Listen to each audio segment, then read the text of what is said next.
Uthmani codex and the collection of that. So that was happening a generation after Muhammad's death, or so.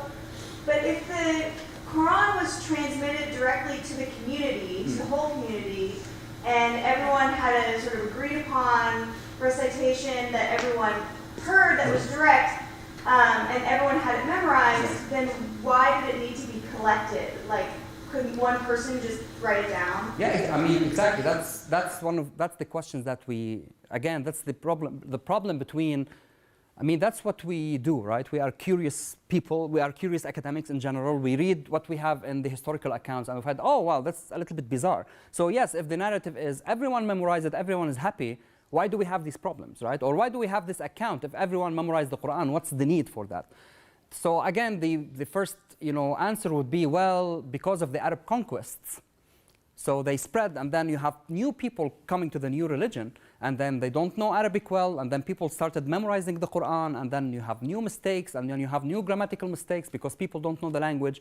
Therefore, there was a need to standardize the text for the newcomers. Right? So that's the interpretation, or that's why we need to standardize the text, right?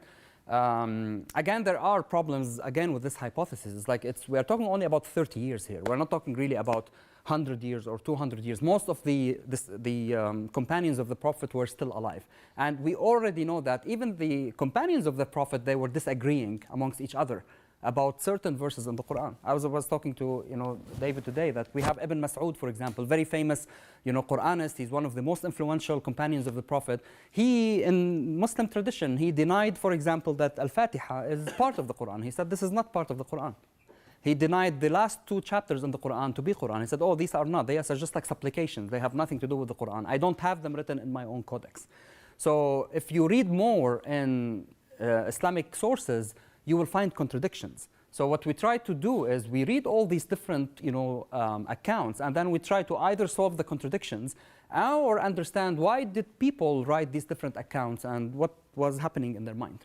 So yes, it's exactly as I agree with you. It's like we do have a problem between the idea that everything is transmitted perfectly fine, but then on the other hand, you have these accounts. So why do you need to collect the Quran if everyone memorized it?